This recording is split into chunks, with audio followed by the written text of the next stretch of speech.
Bienvenidos a una nueva inmersión profunda.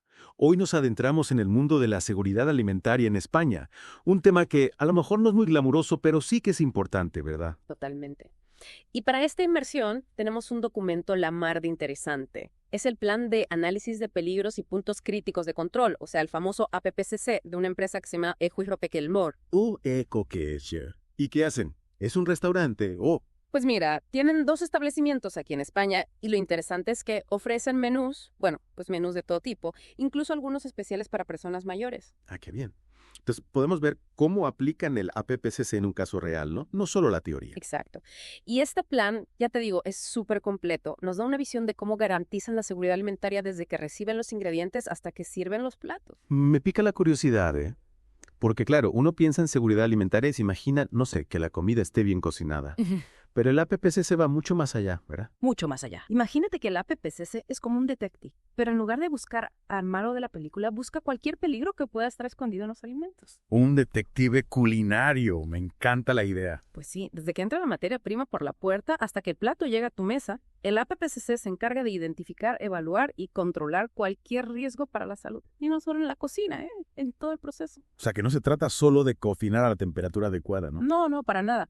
Estamos hablando de la recepción de los ingredientes, el almacenamiento, la descongelación, la preparación, los diferentes tipos de cocción, el enfriamiento, el recalentamiento, hasta la forma de servir los platos. Madre mía, Mm. cuántas cosas. Joacotio de pelo, ¿cómo se organiza para controlar todo eso? ¿Tienen algún sistema? Pues lo primero que hacen es crear un diagrama de flujo, como un mapa que describe cada paso del proceso, ¿sabes? En el caso de Ejo Capemelo, lo han dividido en 16 fases. Que sí, 6 fases. Eso sí que es ser minucioso. Pero claro, no todos los pasos son igual de importantes en cuanto a la seguridad alimentaria, ¿no? Claro que no. Por eso, para cada fase, utilizan una herramienta que se llama árbol de decisiones. Árbol de decisiones. ¿Y eso cómo funciona? Pues imagínate que hacen una serie de preguntas para cada fase del proceso. Por ejemplo, en la fase de recepción de materias primas se preguntan, ¿podría esta carne que acabamos de recibir estar contaminada? Si la respuesta es sí, atención, porque ese punto se convierte en un punto de control crítico. Entiendo. Es como si al árbol de decisiones les ayudara a encontrar los puntos débiles, ¿no? Los puntos donde hay que tener más cuidado. Exacto.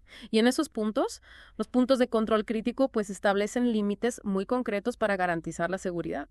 Por ejemplo, al recibir la carne, la temperatura es un factor crítico. Claro, la carne no puede estar a temperatura ambiente mucho tiempo, ¿no? Pues el documento de EJFES en Peteló dice que la carne debe llegar a una temperatura inferior a 7 grados Celsius. Si está más caliente, podrían rechazarla. Tiene mucho sentido. Controlar la temperatura desde el principio es fundamental. Y supongo que lo mismo se aplica a otras fases del proceso, ¿verdad? Por supuesto.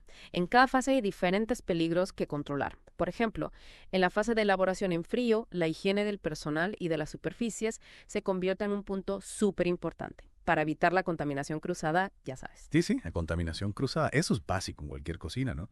¿Y qué medidas concretas toma Ejojempelío para garantizar la higiene en esa fase? Pues tienen un plan de limpieza y desinfección súper detallado. Describen la frecuencia de la limpieza, los productos que utilizan, incluso la forma correcta de limpiar cada superficie. No se dejan nada al azar. Caramba. No me imaginaba que fuera tan específico. ¿Y qué más podemos destacar de este plan de limpieza? Algo que te haya llamado la atención. Pues mira, lo que me parece muy interesante es que no se conforman con seguir las instrucciones del fabricante de los productos de limpieza. Van un paso más allá. Un paso más allá. ¿A qué te refieres? A que cada 6 meses hacen análisis de superficie para comprobar que los productos de limpieza son realmente efectivos, que están eliminando los microorganismos. Fuerte. Se toma la seguridad alimentaria muy en serio, ¿eh? ¿Y hay alguna otra medida que sea destacable en su plan APPCC? Pues claro, además del plan de limpieza, también tienen un plan de control de plagas con una empresa especializada, un plan de gestión de residuos o hasta un plan de formación para el personal. Formación. ¿Sobre qué les forman? Pues sobre higiene personal y buenas prácticas de manipulación de alimentos, claro. Tienen incluso un anexo con normas específicas como lavarse las manos con frecuencia, no llevar joyas. Es increíble la cantidad de detalles que tienen en cuenta. A ver. Después de escuchar todo esto, la verdad es que me quedo más tranquila sabiendo que hay empresas que se lo toman tan en serio. Sin duda. Y esto es solo un ejemplo, ¿eh? Cada establecimiento tendrá su propio plan APPCC adaptado a sus necesidades. Pero bueno, nos da una idea del nivel de rigor que hay en España para garantizar que los alimentos que consumimos sean seguros. Es verdad. Bueno, después de este recorrido por las primeras etapas del proceso de EJA MPLO, Creo que nos merecemos un descansito para asimilar toda esa información. Volvemos en un ratito para seguir explorando ese documento tan interesante. Y si seguimos con el plan de HPLO, hay algunos detalles que me han llamado la atención. Son detalles que a lo mejor parecen pequeños, pero que demuestran la importancia que le dan a la seguridad alimentaria. No dejan nada al azar. Me dejas con la intriga. ¿Qué tipo de detalles son esos? Pues, por ejemplo, ¿sabías que especifican la temperatura exacta a la que se deben transportar los alimentos? Y no solo eso, también la temperatura de almacenamiento e incluso de descongelación. Todo está controlado. Es increíble. ¿Y podrías darnos algunos ejemplos? Me pica la curiosidad por saber qué temperaturas se manejan para los distintos alimentos. Claro. Por ejemplo, las carnes. ¿A qué temperatura crees que deben transportarse? Pues no sé, la verdad. Supongo que nunca me han refrigerado, ¿no? Pero no tengo ni idea de la temperatura exacta. Pues según el plan de HPLO, las carnes deben transportarse a una temperatura inferior a 7 grados Celsius y para las aves el límite es aún más bajo, 4 grados. Vaya, nunca me hubiera imaginado que hubiera tantas diferencias de temperatura según el tipo de alimento. Y no es solo eso, los lácteos también tienen su propia normativa. Deben mantenerse por debajo de 8 grados. Y bueno, los congelados ya te cuento, ahí la cosa se pone seria, menos 18 grados o menos. Caramba, parece que el control de la temperatura es fundamental en todo el proceso. Totalmente. Y lo más importante es que estas temperaturas no son solo sugerencias. El plan de HPLO incluye registros diarios para controlar la temperatura de las cámaras y los congeladores. Cualquier desviación se considera una incidencia y se corrige de inmediato. Ahora entiendo por qué se les considera un modelo a seguir. Es Es un alivio saber que existen sistemas tan rigurosos. Y no solo se preocupan por la temperatura. ¿Sabías que también tienen una política muy específica sobre el aceite de las freidoras? El aceite de las freidoras. ¿Y eso qué tiene que ver con la seguridad alimentaria? Pues más de lo que parece. El aceite reutilizado puede acumular compuestos que no son nada buenos para la salud. Ah, claro. Es algo que no solemos tener en cuenta en casa, la verdad. ¿Y con qué frecuencia se debe cambiar el aceite según HPLO? Pues mira, no establecen una frecuencia exacta, pero sí que indican que debe cambiarse cada 2 frituras aproximadamente. Supongo que dependerá del tipo de alimento y la cantidad, claro. Tiene sentido. Lo importante es que haya un criterio claro y que se controle este aspecto. ¿Y qué otros detalles curiosos has encontrado en el plan? Pues otro aspecto que me ha sorprendido es que establecen límites de tiempo para guardar los alimentos cocinados en la nevera. De verdad. ¿Cuánto tiempo se pueden guardar? Depende. Si no contienen huevo, el límite es de 5 días.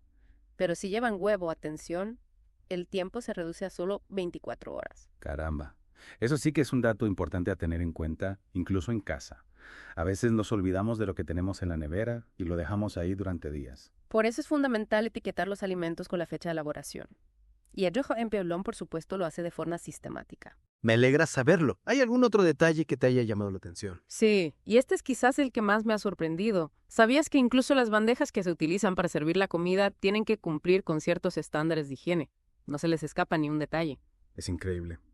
Después de este análisis tan exhaustivo, me siento mucho más tranquila al saber que hay empresas que se toman tan en serio la seguridad alimentaria.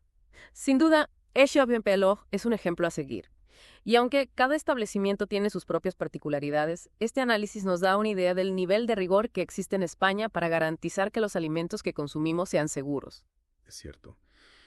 Y ahora que ya conocemos a fondo el caso de HPLO, me surge una pregunta.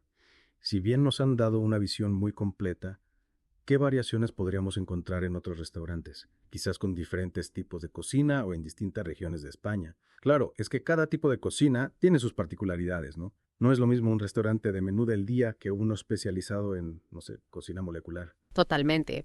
Y en España, con la variedad gastronómica que tenemos, pues imagínate la de enfoques distintos que puede haber para aplicar el APPC, ¿sí? Por ejemplo, estaba pensando en un restaurante de cocina vasca con todo el tema del pescado y marisco fresco. Ahí la cadena de frío tiene que ser fundamental, ¿no? Sin duda. Seguro que tienen puntos de control críticos específicos para el marisco. Piensa en los percebes, las ángulas. Ajá. Ahí no hay margen de error. Claro.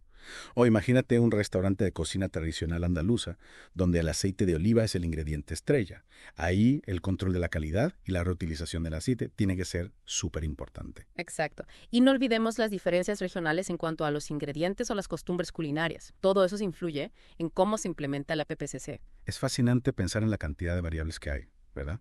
Pero al final, lo importante es que el objetivo sea siempre el mismo: garantizar la seguridad alimentaria. Totalmente. Y esto nos lleva a una reflexión interesante. ¿Cómo podemos nosotros, como consumidores, ser más conscientes de todas estas medidas de seguridad alimentaria que normalmente no vemos? Es una buena pregunta. Yo, después de esta inmersión, la verdad es que me siento mucho más informada.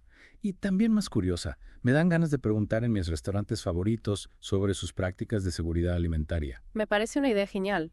No se trata de desconfiar, sino de interesarse por un tema que nos afecta a todos. Al final, la transparencia siempre es positiva. Totalmente de acuerdo. Y quién sabe, a lo mejor al ser más conscientes de estas medidas, también podemos mejorar la seguridad alimentaria en nuestras propias casas. Esa es la clave. Al final, todos somos responsables de nuestra salud y bienestar. Pues sí. Bueno, creo que hemos llegado al final de nuestra inmersión en el mundo de la seguridad alimentaria en España. Ha sido un viaje muy interesante, la verdad. Muchas gracias por compartir tus conocimientos con nosotros. El placer ha sido mío. Y gracias a todos por acompañarnos en esta inmersión. Hasta la próxima.